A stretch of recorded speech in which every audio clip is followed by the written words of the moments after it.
A very good morning, students. Today we were going to start the next new topic, that is the transistor as an amplifier. Last time video में हमने देखा था कि transistor switch की तरह कैसे काम करता है.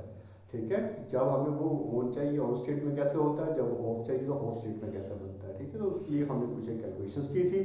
क्लियर है. उसी के बेस पर आज हम स्टडी करने जा रहे हैं the transistor as an amplifier. क्या करेंगे आज हम? Transistor as an amplifier for the common emitter. ठीक है, किसके लिए कर रहे हैं? Common ammeter. कॉमन बेस भी हम ले सकते हैं. ठीक है, कॉमन एमीटर भी ले सकते हैं, कॉमन कलेक्टर भी लिया जा सकता है. क्लियर होगी बात ये. तो यहाँ पे इसकी सर्किट डायग्राम की गई है. ठीक है, सर्किट डायग्राम जैसे एनपीएन ट्रांजिस्टर हमने यूज किया क्योंकि एरो मैंने नीचे की तरफ लगाया. That means this is the N types, तो ये भी एन टाइप्स. तो बीच में कौन सी आ जाएगी? P type. एमीटर को कॉमन किया तो emitter is connected both to the output circuit as well as the input circuit. Clear हुई बात है. तो यहां से हम लोग क्या करेंगे? इनपुट सप्लाई करवाएंगे. This is the input. ठीक है, and this one is the output. अब बेसिकली एम्पलीफायर है क्या चीज है? ठीक है, एम्पलीफायर का मतलब क्या होता है? वो इनपुट सिग्नल को जहां पे उसका एम्पलीट्यूड कम होगा उसको इंक्रीज करके बड़ा कर देगा, मतलब लार्जर एम्पलीट्यूड में कन्वर्ट कर देगा. जैसे सपोज कर लो कि हम माइक में बात कर रहे हैं, तो आगे आपने क्या लगाया था? लाउड स्पीकर लगाया होता है. तो हमारे माइक की जो आवाज एम्पलीट्यूड होती है वो कम होता है. तो एम्पलीफायर क्या करता है? उसको एम्पलीफाई कर देता है और उसको लार्जर एम्पलीट्यूड में कन्वर्ट कर देता है. इसलिए हमारी आवाज जो है जब हम माइक में बात करते हैं तो स्लो होती है, लेकिन जब लाउड स्पीकर में सुनते हैं तो वो ज्यादा होती है. ठीक है, that particular phenomenon is called the amplification. उसी फिनोमेनन को हम क्या बोलते हैं? एम्प्लीफिकेशन बोला जाता है. समझ रहे बात ये? ठीक है, इनके छोटे से एम्पलीट्यूड की वैल्यू को हमने क्या बड़े लार्जर एम्पलीट्यूड में इसको कन्वर्ट कर दिया. ठीक है, तो उसी के लिए हम ये इसी सर्किट का यूज करते हैं. ठीक है, तो this one is the input circuit. यहाँ पे हम इनपुट सप्लाई करवाएंगे और यहाँ पे हमने क्या किया हुआ है? बेस को कनेक्ट किया हुआ है. किससे? बेस वोल्टेज बैटरी के साथ. इसको बी से रिप्रेजेंट कर देते हैं. ठीक है, and this one is the capacitor. Capacitor is used to provide the pure AC. ठीक है, क्योंकि आप लोगों को पता है कैपेसिटर का कंपोनेंट जो है वो क्या करता है? एसी को अलो करता है, जबकि डीसी को ब्लॉक कर लेता है. ठीक है, तो यहाँ पे एसी सप्लाई जाएगी प्योरली इसके लिए. और यहाँ पे इन्होंने एमीटर को कॉमनली किया हुआ दोनों के साथ. तो यहाँ पे इसको फॉरवर्ड वाइज करना है. इनपुट को हम क्या करते हैं? Forward wise. तो फॉरवर्ड वाइज के लिए मैंने क्या किया हुआ है? यहाँ पे पी टाइप है. पी टाइप को positive terminal of the battery के साथ कनेक्ट कर दिया हुआ है. क्लियर है? तो ये क्या बन जाती है? फॉरवर्ड वाइज बन जाता है. क्लियर हुई बात. उसी तरह से यहाँ पे दैट इज द रेजिस्टेंस. ये रेजिस्टेंस होगा आर बी, बेस रेजिस्टेंस, और ये रेजिस्टेंस होगा collector resistance, and this battery is called as the VCC. ठीक है, और देखो यहाँ पे इसको हमने क्या करना है? आउटपुट है, आउटपुट को भी करेंगे रिवर्स वाइज किया जाएगा. तो रिवर्स वाइज कैसे करेंगे? एन टाइप को किसके साथ कनेक्ट कर दिया मैंने? Positive terminal of the battery. तो रिवर्स वाइज हो गया ना ये. ठीक है, तो ये बन गया हमारे पास रिवर्स वाइज बन गया. क्लियर है. और this one is the capacitor, ताकि हमें एसी प्योर एसी मिले. ठीक है, और यहाँ से हम क्या करेंगे? फिर इसमें आउटपुट को गेन कर लेंगे.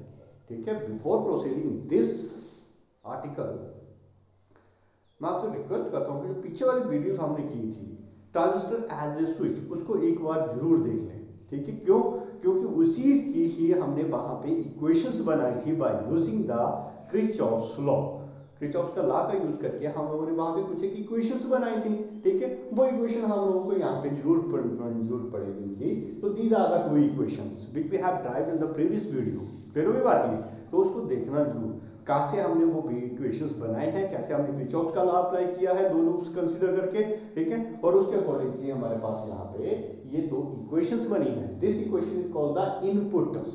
ठीक है, ये जो इनपुट इक्वेशंस है वो ये होती है. आउटपुट जो हमारे पास इक्वेशन बनती है वो ये बनती है. क्लियर हुई बात यहाँ पे.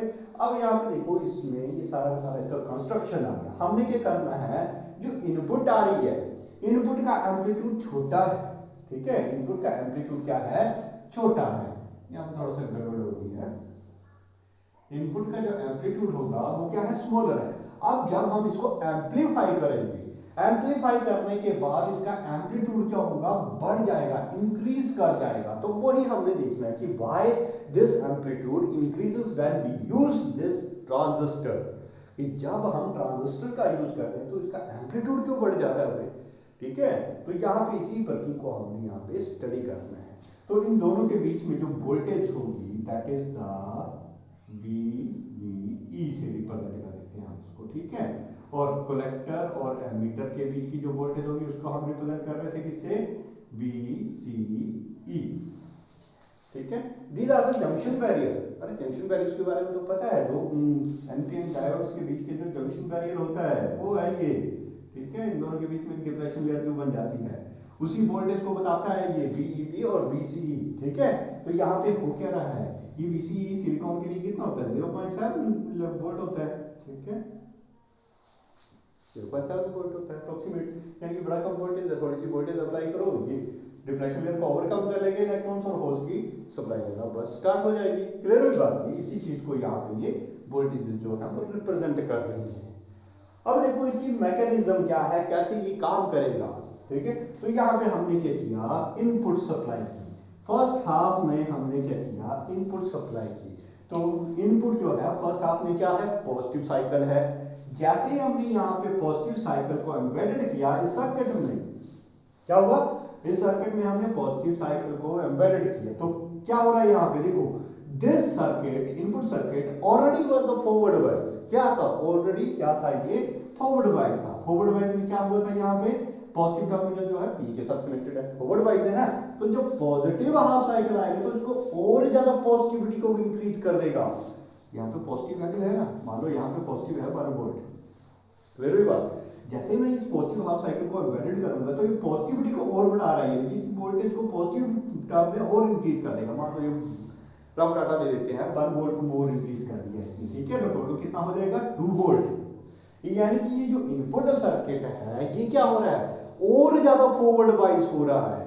जब ये फॉरवर्ड वाइज हो रहा है तो ये डिप्लेशन लेयर को इजीली ओवरकम कर लेंगे। ठीक है, ओवरकम कर लेंगे तो क्या कौन सा करंट फ्लो करेगा, आईवी करंट कंस्टिट्यूट होगा। ठीक है, आईवी करंट फ्लो होगा और एमीटर करंट बनेगा। एमीटर से ही इलेक्ट्रॉन्स फ्लो करेंगे, किसमें पहुंचेंगे, बेस में पहुंचेंगे। ठीक है, तो यहाँ पे क्या हुआ, आईवी करंट इंक्रीज हुआ, तो आईवी करंट इंक्रीज होने की वजह से यहाँ पे देखो, यहाँ पे क्या हुआ, आईवी यानी कि बेस करंट बढ़ा। किसकी वजह से बढ़ा, जब हमने इसको और ज्यादा फॉरवर्ड वाइज कर दिया। अरे और ज्यादा फॉरवर्ड वाइज करने का मतलब उस इलेक्ट्रॉन्स को हम और ज्यादा एनर्जी दे रहे हैं। यहाँ पे जो इलेक्ट्रॉन्स या होल्स जो होंगे, ठीक है, इनको और ज्यादा एनर्जी मिल रही है। पहले मिल रही थी 1 वोल्ट, लेकिन जब हमने पॉजिटिव हाफ साइकिल डाला तो उसको और ज्यादा मिल गई, प्लस 1 वोल्ट और मिल गया, यानी कि टोटल मिला इसको बस 2 वोल्ट, यानी कि इलेक्ट्रॉन्स के पास करंट एनर्जी ज्यादा हुई। ठीक है, एनर्जी ज्यादा हुई तो ये इसको ओवरकम करके ज्यादा फास्ट मूव करेंगे। इसका मतलब क्या हुआ, आईवी करंट बढ़ेगा, बेस करंट बढ़ा। And according to this equation, अगर बेस करंट हमारा बढ़ रहा है तो इट मींस कलेक्टर करंट भी बढ़ रहा है। ऑब्वियस ही बात है, बेस जो है किसके साथ कनेक्टेड होता है, कलेक्टर के साथ कनेक्टेड होता है। अगर हम एनपीएन की कंस्ट्रक्शन बनाते हैं, ये मान लेता हूँ ये बेस है, ये मेरे पास एमीटर और ये कलेक्टर, तो एमीटर से जो होल्स होंगे वो यहाँ से अप्रोच करेंगे बेस में। अगर बेस करंट को इंक्रीज कर रहा है तो इसका मतलब कलेक्टर से इलेक्ट्रॉन्स मूव कर रहे हैं और यहाँ से क्या करेंगे, डिफ्यूज करके कलेक्टर में भी पहुंच जाएंगे वो। ठीक है, तो बेस करंट बढ़ेगा तो इसका मतलब कलेक्टर करंट भी बढ़ेगा। तो यहाँ पे कलेक्टर करंट की वैल्यू भी क्या हो रही है, इंक्रीज कर रही है। जब कलेक्टर करंट बढ़ा तो ऑब्वियसली यहाँ पे क्या होगा, वोल्टेज ड्रॉप होगा। यहाँ पे देखो आईसी इंक्रीज कर रहा है, जैसे जैसे आईसी इंक्रीज करेगा तो इस टर्म की वैल्यू, ये जो हमारे पास टर्म है कंप्लीट, इस टर्म की वैल्यू जो होती है कि इंक्रीज करती चली जाएगी।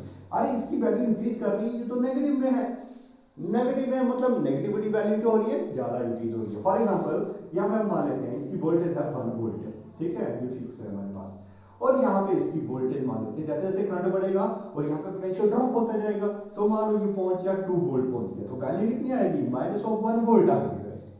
समझा ये बात, जितना ज्यादा आईसी करंट बढ़ेगा उतनी ही वैल्यू इसकी नेगेटिविटी में चली जाएगी। और ये नेगेटिव वैल्यू होगी तो आउटपुट जो हमें मिलेगी वो हमें रिवर्स में मिलेगी। यानी कि जब हमारे पास यहाँ पे आउटपुट आ रही है तो आउटपुट हमें कुछ इस फॉर्म में मिलेगी। ऐसे जब हमने पॉजिटिव हाफ साइकिल डाला तो यहाँ पे आउटपुट में हमें नेगेटिव हाफ साइकिल मिला with the increase in its amplitude. क्या हुआ, एम्पलीट्यूड में इंक्रीज हो गया। यहाँ पे एम्पलीट्यूड छोटा सा था और आउटपुट में जो एम्पलीट्यूड हमें मिल रहा है वो क्या है, लार्जर मिल रहा है। क्लियर हुई बात ये, तो ये किसकी वजह से हुआ, इन इक्वेशंस की वजह से। आईवी करंट बढ़ा, अगर आईवी बढ़ा तो according to this equation, equation हमारे पास ये भी थी, IB plus of I C, ठीक है। आई भी इंक्रीज कर रहा है तो आई सी इंक्रीज करेगा, अगर आई सी इंक्रीज करेगा तो आउटपुट इक्वेशन हमारे पास ये पड़ी हुई है जो हमने लास्ट वीडियो में ड्राइव की थी। तो आई सी की वैल्यू बढ़ी तो उसने नेगेटिविटी को और ज्यादा इंक्रीज कर दिया, जब नेगेटिविटी को और ज्यादा इंक्रीज कर दिया तो वैल्यू हमारी नेगेटिव में चली गई, ठीक है, with the increase in its amplitude, क्योंकि करंट ज्यादा फ्लो करेगा वहां पे, करंट ज्यादा फ्लो किया तो उसका एम्पलीट्यूड भी ज्यादा ड्रॉप करेगा, ठीक है, नेगेटिव में चली जाएगी ना वैल्यू सारी की सारी। तो यहाँ पे इन दैट वे आउटपुट में हमें जो फेस मिलेगा that is the negative one. मेरी बात उसी तरह से जब हमारे पास सेकंड हाफ साइकिल आता है नेगेटिव, यहाँ पे क्या हुआ, नेगेटिव हाफ साइकिल एम्बेडेड हुआ, ठीक है, लेकिन ये तो फॉरवर्ड वाइज था, फॉरवर्ड वाइज था ना, फिर क्या हुआ इसमें फॉरवर्ड वाइज में नेगेटिव हाफ साइकिल आ गया, यानी कि इसको रिवर्स वाइज करेगा, क्या करेगा, इसको रिवर्स वाइज करेगा।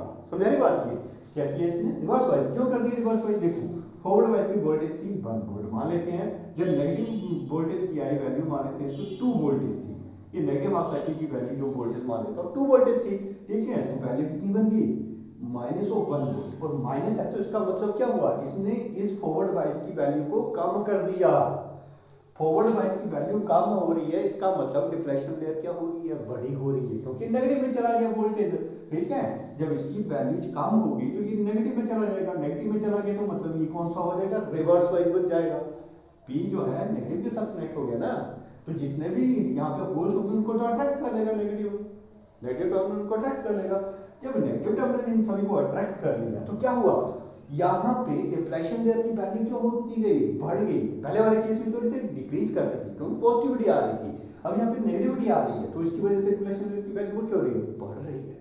जब डिफ्लेक्शन लेयर की वैल्यू बढ़ गई तो मतलब बेस करंट क्या होगा, कम हो जाएगा, क्यों, क्योंकि अब इलेक्ट्रॉन्स तो पहुंचेंगे नहीं, या होल्स जो है वो बेस में पहुंचेंगे नहीं, जब बेस में नहीं पहुंचे तो क्या होगा, फिर यहाँ पे आईवी करंट डिक्रीज कर जाएगा। सेकंड केस में क्या हो रहा है, आईवी करंट की वैल्यू डिक्रीज कर गई, समझ रहे बात में, आईवी की वैल्यू क्या होगी, डिक्रीज कर गई, अरे जब आईवी की वैल्यू डिक्रीज तो आईसी भी तो डिक्रीज करेगा, क्योंकि जब बेस में ही करंट नहीं पहुंचा तो कलेक्टर में कहां से पहुंचेगा, ऑब्वियस सी बात है, इसकी डिफ्लेक्शन लेयर बड़ी होगी है तो इलेक्ट्रॉन्स के पास एनर्जी नहीं है कि वो बेस में पहुंचे, जब बेस में नहीं पहुंच पा रहे तो कलेक्टर में नहीं पहुंच पाएंगे, वो सिंपल सी बात है, ठीक है, तो यहाँ पे कलेक्टर में नहीं पहुंचे तो इसका मतलब कलेक्टर करंट भी क्या हो गया, ड्रॉप कर गया, आईसी करंट भी क्या हो गया, ड्रॉप कर गया आईसी करंट, ठीक है, क्योंकि कलेक्टर में करंट जो है वो कम पहुंच रहा है, जब कलेक्टर में करंट कम पहुंच रहा है तो यहाँ पे पोटेंशियल ड्रॉप भी क्या होगा, कम हो जाएगा।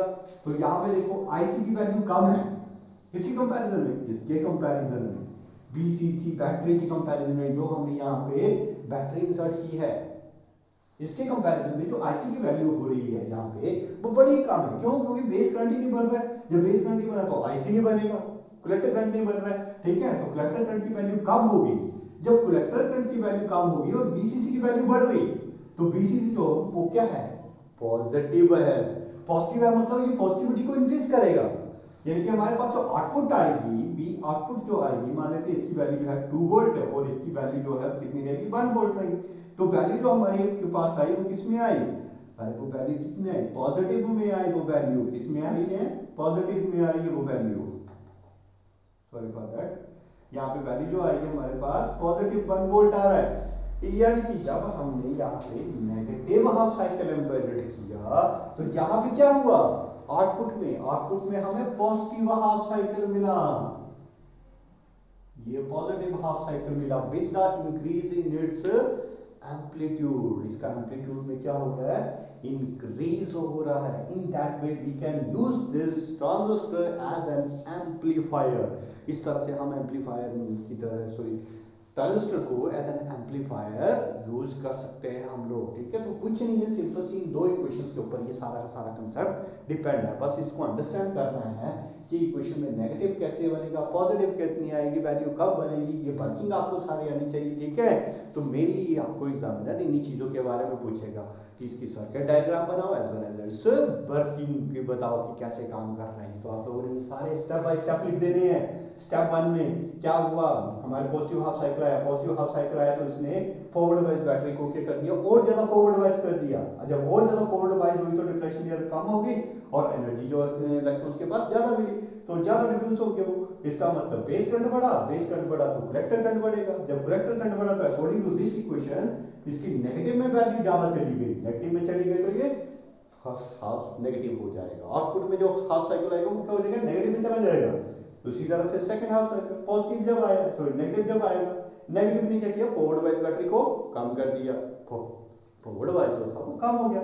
जब फॉरवर्ड वाइज कम हुआ तो आई भी बहुत कम हुआ, आई भी कम हुआ तो आईसी की वैल्यू कम हुई। जब आईसी की वैल्यू कम हुई तो according to this equation VCC value क्या होगी, बढ़ गई, तो पॉजिटिव हाफ साइकिल में चला गया। In that way we can write the working of the amplifier. Clear होगी बात। तो this one is all about the amplifier. But इसको अंडरस्टैंड करने से पहले पीछे वाली वीडियो जरूर देख लेना, ट्रांजिस्टर एज एन स्विच, वहीं पे हमने सारी क्वेश्चंस को ड्राइव किया हुआ है। क्लियर होगी बात सभी को।